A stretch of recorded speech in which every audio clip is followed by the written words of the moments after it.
சங்கநாத வானொலி நேயர்களே அனைவருக்கும் வணக்கம்.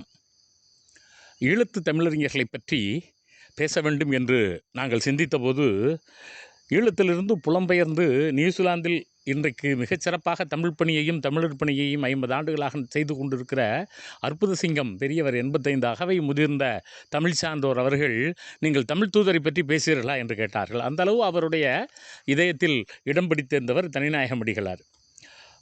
2/8/1913 1/9/1980 வரை இந்த உலகத்தில் வாழ்ந்த தனிநாயக அடிகளார் தமிழ் ஈழத்தில் இருக்கக்கூடிய நெடுந்தீவில பிறந்தவர். அங்கே இருக்கிற காவற்றுறை கரம்பன் பகுதியில் பிறப்படுத்தவர். இவர் சைவ குடும்பம்.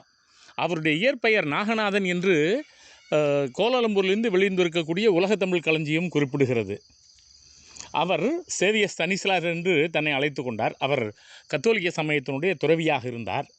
புனித அந்தோனியார் பாடசாலையில் 1920-22 காலங்களிலே படித்திருக்கிறார். புனித பேட்ரிக் கல்லூரியில் அந்த காலத்தில் அவர் அந்த குருத்துவ கல்லூரியிலே படித்த தன்மையை நம்ம பார்க்குறோம். அதே போல் கொழும்பு புனித பெர்னாட்டு குருத்துவ கல்லூரியிலே மெய்யியலையும் 31-34 காலங்களில் படித்திருக்கிறார். அவர் ரோமாபுரியில் போய் இந்த மெய்யியல் பட்டத்தை ஆராய்ச்சி செய்த காலத்தில், அந்த காலத்தில் ஆப்பிரிக்க பகுதியில் இருந்த அந்த தொடக்க கால திருச்சபையினரை பற்றிய ஒரு பெரிய ஆய்வு கட்டுரையை கொடுத்து அதில் அவர் முனைவர் பட்டம் பெற்றிருக்கிறார் என்பதை, அவரை பற்றி பல்வேறு பணிகளை செய்திருக்கக்கூடிய அமுதன் அடிகளார் அவர்கள் குறிப்பிடுகிறார்கள். அவர் அண்ணாமலை பல்கலைக்கழகத்தில் முனைவர் பட்டம் முடித்த பிறகு தமிழ் படித்தார். அப்போது அவரோடு கூட பயின்ற வி.ஐ. சுப்பிரமணியம் அவர்கள் அல்லது வாய் சுப்பிரமணியம் என்கிற தமிழ் பல்கலைக்கழகத்துடைய முதல் துணைவேந்தர் அவர்கள் இவரை பற்றி மிகச்சிறப்பாக எழுதுவதை பார்க்கிறோம். தனிநாயக அடிகளாரை பற்றி அமுதன் அடிகளார் எழுதிய நூலின் முன்னுரையில் அவருக்கும் தனக்குமான உறவை மிகச்சிறப்பாக அவர் பேசுகிறார். எப்படி உலகத்தமிழ் மாநாடுகள் நடத்தினோம், எப்படி அந்த உலகத்தமிழ் மாநாட்டு மலர்கள் வெளிவந்தன, இந்த கோலாலம்பூர் அரசு தமிழக அரசோடு எப்படி இணைந்து செயல்பட்டோம் என்பதெல்லாம் நுட்பமாக கூறியிருக்கிறார். நண்பர்களே, இன்றைக்கு தமிழின் பெருமையை உலகம் அறிந்திருக்கிறது என்றால் அதற்கு சிலர் காரணமாக இருக்கிறார்கள். ஆங்கிலத்தில் அந்த காலத்தில் சவிராய பிள்ளைன்னு ஒருத்தர் தமிழ் ஆண்டிகோரின்னு ஒரு பத்திரிகை நடத்தினார். அது மாதிரி தமிழ் கல்ச்சர் என ஆங்கிலத்தில் தமிழ் பண்பாட்டை பற்றியும் தமிழ் இலக்கியத்தை பற்றியும் தனிநாயக அடிகளார் 1950களில் மிகச்சிறந்த ஆய்வு இதழ் ஒன்றை நடத்தி அதை உலக பல்கலைக்கழகங்களுக்கெல்லாம் அனுப்பி தமிழுடைய பெருமையை சேர்த்தவர் என்றே நாம் சொல்ல வேண்டும். நான் தொடக்கத்தில் சொன்னது போல் லண்டன் பல்கலைக்கழகத்தில் இவர் தமிழ் கல்வி என்கிற தலைப்பில், பண்டை தமிழ் கல்வி என்கிற தலைப்பில் முனைவர் பட்டமும் பெற்றிருக்கிறார். இலங்கை பல்கலைக்கழகத்தில் விரிவுரையாளராக இருந்திருக்கிறார். இப்படி பல்வேறு தமிழ் அறிவியை பெற்ற இவர் இந்த IATR என சொல்லப்படுகிற international association of Tamil research என்கிற அமைப்பினுடைய அடிப்படை காரணகர்த்தாவாக இவர் இருக்கிறார்.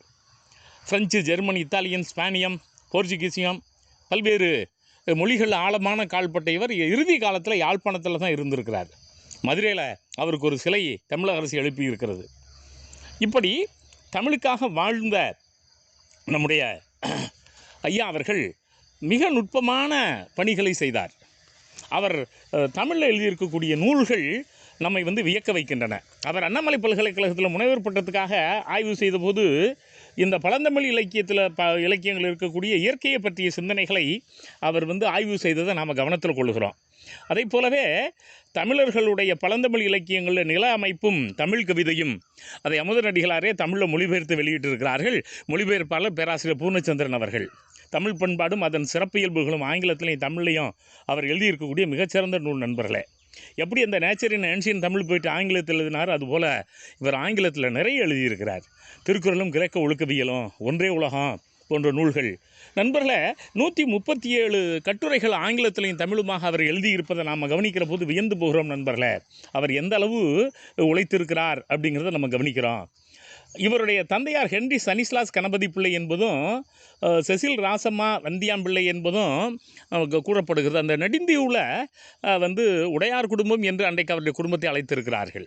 அதாவது அங்கே தாசில்தார் அல்லது வட்டாட்சியர் என்கிற நிலையில் இருப்பவர்கள் உடையார் என அழைக்கிற ஒரு மரபு இருந்திருக்கிறது. அவர் மாணவராக இருந்தபோதே ரோமாபுரியில் சுவாமி அமலதாசன் போன்றவர்கள் என்னிடம் கூறியிருக்கிறார்கள், ஃபாதர் ஸ்தனிஸ்லாஸ் சிறப்பாக செய்வார் என்று. அப்போதெல்லாம் அவரை ஸ்தனிஸ்லாஸ் என்று தான் பலரும் அழைப்பார்கள். இவர் இலங்கைக்கு படிக்கிறதுக்கு அங்கே இலங்கையிலேருந்து ரோமாபுரிக்கு போக படிக்க வாய்ப்பில்லை என சொல்லபோது சிரியன் கேத்தலிக்கு கேரளா மறை மாவட்டத்தின் சார்பாக சென்று அவர் அங்கே படித்தார். அப்புறம் அவருக்கு அங்கேருந்து படித்துவிட்டு குருவாகி வந்த பிறகு அந்த சிரியன் கேத்தலிக் அமைப்பில் அவ்வளவு திருப்தி இல்லாத காரணத்தில் அன்றைக்கு புகழ்பெற்றிருந்த ரோச்சாண்டகை தூத்துக்குடி அவர் வழியாக வடக்கன்குளம் பங்கு தந்தையாக இருந்திருக்கிற ஒரு தன்மையையும் பார்க்குறோம். அவர் இங்கே இருந்தபோது நிறைய இது போன்ற தமிழ் பணியை ஆற்றியிருக்கிறார். அவருக்கு கிடைத்திருக்க வருவாயை வைத்துக்கொண்டு எப்படியெல்லாம் தமிழ் பணி ஆற்ற வேண்டுமோ, தமிழ் நூல்களை வெளியிட வேண்டுமோ, தமிழ் மாநாடுகளை நடத்த வேண்டுமோ, வையாபுரி பிள்ளை போன்ற பெரிய அறிஞர்களோடு இணைந்த அந்த காலகட்டத்தில் தமிழ்நாட்டில் தமிழ் வளர்த்த சான்றோராக நம்மால் அவரை பார்க்க முடிகிறது நண்பர்களே. அவர் ஏதோ எடுத்தேன் கவிழ்த்தேன் என்று மேலோட்டமாக தமிழை வளர்த்தவர் இல்லை நண்பர்களே. சங்க இலக்கியத்தில் மெய்யியல் வளர்ச்சி என்றவர் ஆங்கிலத்திலும் தமிழிலும் எழுதுகிற போது திருக்குறளையும் திருக்குறளையும் கிரேக்க இலக்கியத்தையும் திருக்குறளை திருவள்ளுவரையும் சிசரோவையும் இப்படி ஒப்பிட்டு எழுதுறதுல வல்லவர். எப்படி வீரமாமுனிவர் ஒப்பிட்டார், ஜியு போப் ஒப்பிட்டார் என்றெல்லாம் ஒப்பிட்டு காட்டி அவர் எழுதுவதை நம்ம கவனிக்கிறோம் நண்பர்களே. அவருடைய இந்த தமிழ் கல்ச்சர் இதில் நமக்கு பல்வேறு வரலாறுகளை சுட்டி காட்டுகிறது. அந்த காலத்து நிகழ்வுகளை கூட அவர் அருமையாக பதிவு செய்திருக்கிறார். இப்போ உதாரணமாக 1958 இதில் பார்த்தோம்னா நேரு பெருமானார் அன்றைக்கு கலிகளஞ்சியத்தினுடைய 5வது தொகுதியை வெளியிட்டார். அவினாசி செட்டியார் தர இவர் பெற்றுக்கொண்டார் என்பதை அதில் குறிப்பிடுகிறத நம்ம கவனிக்கிறோம். அதே போல் இப்போ அகத்தியரை பற்றி 1930களில் நல்ல ஆராய்ச்சிகள் தோன்றின. அது ஒரு கற்பனை. அகத்தியர் என்பவர் தமிழுக்கு எதுவும் செய்யவில்லை என்பதை நமச்சிவாயம் புலவர் போன்றவர்கள் வெளியிட்டார்கள். நண்பர்களே, இவர் தன்னுடைய தமிழ் கல்ச்சரில் தி அகஸ்தியாங்கிற தலைப்பு போட்டு ஹிஸ்ட்ரி ஆஃப் த அகஸ்தியா என்கிற தலைப்பில் எஸ்ஜே குணசேகரன் என்பவர் எழுதிய கட்டுரையில் அகத்தியர் என்பவர் சான்ஸ்கிரிட்டில் இருந்திருக்கலாம், அது ஒரு சான்ஸ்கிரிட்டைசேஷன் சொல்லப்படுகிற வடமொழி மயமாக்கமே தவிர தமிழுக்கும் அகத்தியருக்கும் தொடர்பில்லை என்கிற கருத்து 50களிலேயே வலியுறுத்தி இருக்கிறார். இன்றைக்கு கூட அகத்தியரை உயர்த்தி பிடிக்க பார்க்கிறார்கள் என்கிற போது நாம் இவருடைய ஆழங்கால் பட்ட ஆய்வு பிடி சீனிவாசையங்கார் ஹிஸ்ட்ரி ஆஃப் தமிழ்ஸில் எப்படி கூறியிருக்கிறார் என்பதெல்லாம் சொல்லி காட்டி அவர் நுட்பமாக, ஏன்னா அந்த காலத்தில் இவங்க ஹிஸ்ட்ரி ஆஃப் இந்தியா கேம்பிரிட்ஜ் பல்கலைக்கழகத்தில் போய் இவங்க என்ன பண்ணிடுறாங்க, அகத்தியர் தான் தமிழை வளர்த்தாங்கிற மாதிரி ஒரு பொய்யான கருத்தை உருவாக்கி உலகம் முழுவதும் பரப்பி விடுகிறார்கள். அப்படி பரப்பியதில் இதை ரொம்ப நுட்பமாக இவர் விவரித்து தந்திருக்கிறத நம்ம கவனிக்கிறோம். அதே போல் இவருடைய தமிழ் பணி என்பது நம்மை வியக்க வைக்கிறது நண்பர்களே. அந்த காலத்தில் சிதம்பரம் செட்டியார் அவர் அழைச்சிக்கிட்டு இன்ட்ரோடக்ஷன் ஆஃப் தமிழ் போய்ட்டின்னு எழுத வைக்கிறார். அதே போல் அந்த காலத்தில் பல்வேறு அறிஞர்களை இன்றைக்கு நமக்கு தேவையாக இருக்கிற ஒரு சிக்கல் நண்பர்களை இந்திய நாட்டில் இருக்கக்கூடிய அஃபிஷியல் லாங்குவேஜ் பற்றியது. நீங்கள் கிட்டத்தட்ட 40 பக்கங்களுக்கு மேலே அவருடைய தமிழ் கல்ச்சரில் official language of the Indian union ஒரு பெரிய கட்டுரை நண்பர்களை. யார் யார் என்னென்ன மாதிரியான தீர்மானத்தை நிறைவேற்றி இருக்கிறார்கள், அந்த காலத்திலே மராட்டிய, அந்த காலத்திலே பெங்காலி மக்கள் இந்தியை எதிர்த்து இருக்கக்கூடிய அந்த தன்மையெல்லாம் நாம் அந்த கட்டுரையில் பார்க்குறோம். தமிழ்நாடு எப்படி இந்த இந்திக்கு எதிராக இருக்கிறது என்பதையும், அதனால் இன்றைக்கு வாழ்கிற இந்த மும்மொழி கொள்கையை பற்றி பேசுகிற போது பலரும் படிக்க வேண்டுமானால் அவருடைய 7வது தொகுதி தமிழ் கல்ச்சர் 1958 வெளிவந்த அந்த நூலை பார்த்தாலே நமக்கு பல்வேறு நுட்பங்கள் நமக்கு தெரியும் நண்பர்களே. அந்த அளவுக்கு அவர் மிக நுட்பமாக, நீங்கள் அந்த காலகட்டத்தில் பி கோதண்டரான்னு ஒருத்தர், அவர் தான் முழங்கி இருக்கிறார், இங்கிலீஷ் எவர் ஹிந்தி நெவர் அப்படிங்கிற ஸ்லோகனே உருவாக்கி இருக்கிறார். இதெல்லாம் நாம் அதில் படிக்க முடிகிறது. அந்த தமிழ் கல்ச்சருக்கான அமைப்பை அவர் நிறுவுகிறாரே. அப்போ இறந்து போன ஏவி ராமனை பற்றிய பதிவு அந்த இதழில் இருக்கிறத நம்ம கவனிக்கிறோம்.